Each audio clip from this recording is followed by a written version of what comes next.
দেশে অনিবন্ধিত বা অবৈধ মোবাইল হ্যান্ডসেট ব্যবহারের বিরুদ্ধে দীর্ঘদিন ধরেই বিভিন্ন উদ্যোগ নিচ্ছে সরকার। এবার সেই উদ্যোগ বাস্তবায়নের পরবর্তী ধাপ হিসেবে 16 ডিসেম্বর থেকে কার্যকর হচ্ছে ন্যাশনাল ইকুইপমেন্ট আইডেন্টিটি রেজিস্টার বা NEIR ব্যবস্থা।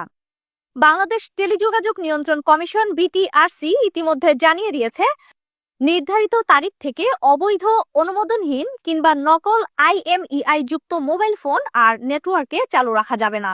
মূলত মোবাইল ফোনের IMEI নাম্বার যাচাই করে বৈধতা নির্ধারণ করবে কেন্দ্রীয় সার্ভার। BTRCর বিজ্ঞপ্তি অনুসারে 16 ডিসেম্বরের আগে যেসব মোবাইল ফোন দেশের নেটওয়ার্কে সক্রিয় আছে সেগুলো স্বয়ংক্রিয়ভাবে বৈধ হিসাবে রেজিস্ট্রেশন হয়ে যাবে। ব্যবহারকারীদের আলাদা করে কোনো ধরনের রেজিস্ট্রেশন ফর্ম পূরণ করতে হবে না।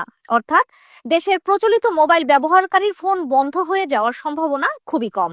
তবে নতুন যেই ফোনগুলো ওই তারিখের পরে নেটওয়ার্কে সংযুক্ত হবে সেগুলো বৈধ আমদানি ও অনুমোদিত IMEI নম্বরযুক্ত কিনা তা সিস্টেম অটোমেটিক যাচাই করবে।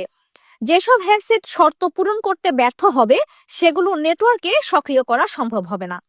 8 ডিসেম্বরের পর থেকে বিদেশ থেকে ক্রয় করে আনা বা উপহার পাওয়া ফোন ব্যবহারেও লাগবে প্রয়োজনীয় প্রমাণপত্র।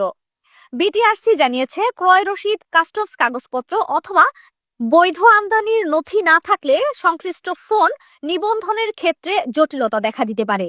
ফলে চোরাচালান বা গ্রে মার্কেটে বিক্রি হওয়া অনেক ফোন ব্যবহারকারীর জন্য এই সিদ্ধান্ত বড় চ্যালেঞ্জ হয়ে দাঁড়াবে।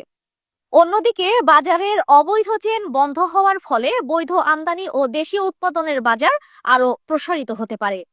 সরকারের ভাষ্যমতে, নকল ও অনিবন্ধিত ফোন ব্যবহার করে বিভিন্ন ধরনের অপরাধ, জালিয়াতি, সাইবার প্রতারণা, ট্যাক্স ফাঁকি এমনকি সন্ত্রাসী কার্যকলাপও সংঘটিত হয়ে আসছিল। NEIR চালু হলে এসব অপরাধ নিয়ন্ত্রণ করা সহজ হবে এবং ব্যবহারকারীর নিরাপত্তা বাড়বে। একই সঙ্গে নেটওয়ার্ক ও মোবাইল আর্থিক লেনদেনের ক্ষেত্রে ট্র্যাকিং ব্যবস্থা নিশ্চিত করা যাবে। যদিও সাধারণ ব্যবহারকারীদের জন্য তাৎক্ষণিক কোনো সমস্যা নেই, তবুও নতুন ফোন কেনার সময় IMEI নাম্বার পরীক্ষা করাই উত্তম।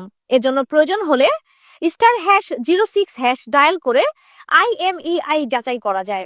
সব মিলিয়ে 16 ডিসেম্বরের সিদ্ধান্ত বাংলাদেশের মোবাইল বাজারে একটি বড় পরিবর্তন আনতে পারে, যেখানে প্রযুক্তিগত নিরাপত্তা, দমনমূলক ব্যবস্থা ও বৈধতার মানদণ্ড আরও শক্তিশালী হবে।